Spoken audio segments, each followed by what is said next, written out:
हर बार की तरह राजा विक्रम फिर बेताल को पेड़ से नीचे उतारता है और पीठ पर लादकर उसे योगी के पास ले जाने के लिए चल देता है। ऐसे में एक बार फिर बेताल राजा विक्रम को बोलने पर विवश करने के लिए एक नई कहानी कहना शुरू करता है। कहानी है राजा रूपसेन और अंगरक्षक वीरवर की। वर्धमान राज्य में रूपसेन नाम का एक राजा राज किया करता था। राजा बहुत ही साहसी, दयालु और न्यायप्रिय था।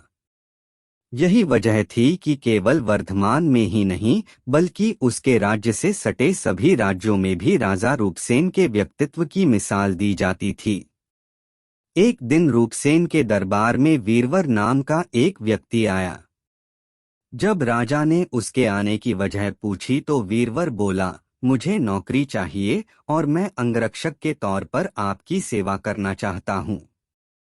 वीरवर की यह बात सुनकर राजा ने कहा, मैं तुम्हें अपना अंगरक्षक बना सकता हूँ, लेकिन उसके लिए तुम्हें अपनी कार्यकुशलता सिद्ध करनी होगी, ताकि मैं यह तय कर सकूं कि तुम मेरे अंगरक्षक बनने के लायक हो भी या नहीं। राजा की यह बात सुन वीरवर फौरन तैयार हो गया। उसने अपने बाहुबल के साथ अपना शस्त्र कौशल भी दिखाया। वीरवर की सभी विशेषताओं को देखकर राजा रूपसेन बहुत प्रभावित हुआ। राजा ने पूछा, वीरवर बताओ, अगर मैं तुम्हें अपना अंगरक्षक बनाता हूँ तो तुम्हें प्रतिदिन खर्च के लिए क्या चाहिए? राजा के इस सवाल पर वीरवर बोला, महाराज आप मुझे 1000 तोले सोना दे देना। वीरवर का इतना कहना था कि दरबार में मौजूद सभी लोग हैरान होकर वीरवर की ओर देखने लगे। राजा रूपसेन भी वीरवर की मांग पर आश्चर्य में पड़ गया। हो भी क्यों न, वेतन के रूप में वीरवर ने इतनी बड़ी रकम जो मांग ली थी। राजा ने गंभीर होकर वीरवर से पूछा, तुम्हारे परिवार में कितने लोग हैं? वीरवर ने उत्तर दिया, कुल 4 महाराज, मैं, मेरी पत्नी, एक बेटा और एक बेटी। वीरवर का जवाब सुन राजा ने मन ही मन सोचा कि आखिर 4 लोगों के भरण पोषण के लिए इसे इतने धन की क्या आवश्यकता। फिर कुछ सोचकर उसने वीरवर को 1000 तोला सोना प्रतिदिन बतौर खर्च देने की बात मान ली। काम सिर्फ इतना था कि उसे हर रात राजा की सुरक्षा के लिए राजा के कक्ष के बाहर पहरा देना था। राजा यह जानना चाहता था कि वीरवर इतने धन का क्या करेगा।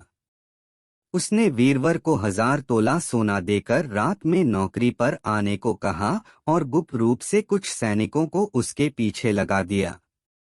वीरवर नौकरी और मनचाहा वेतन पाकर बहुत खुश हुआ।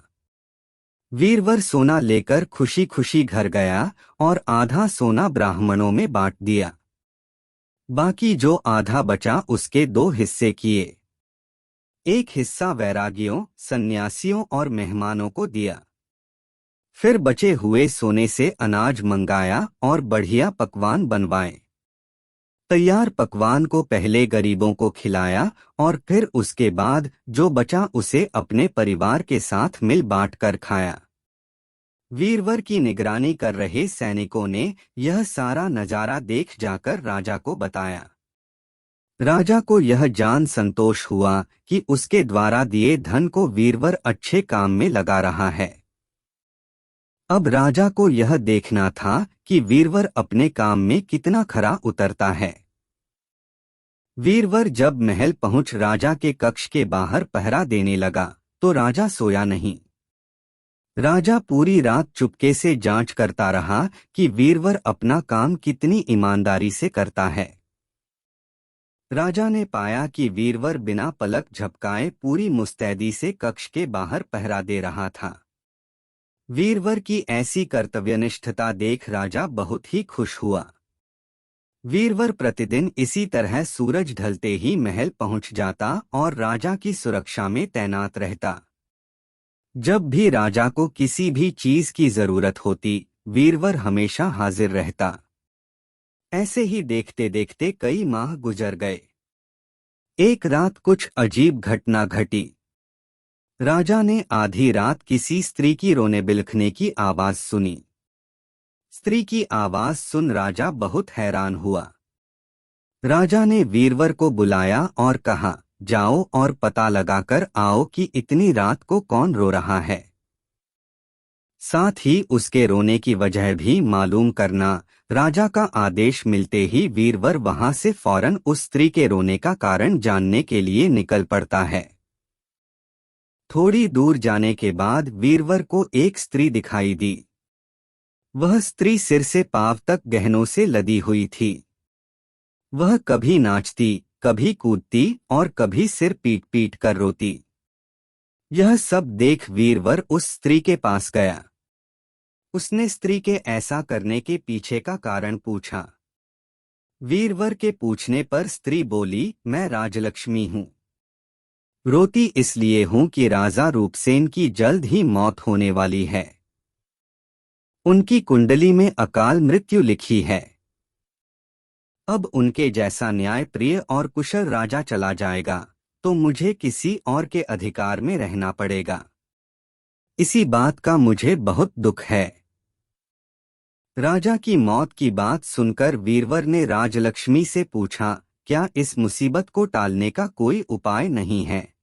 इस पर राजलक्ष्मी बोली, उपाय तो है, लेकिन क्या तू कर पाएगा? वीरवर बोला, आप मुझे उपाय बताएं, मुझसे जो भी बन पड़ेगा मैं अवश्य करूंगा।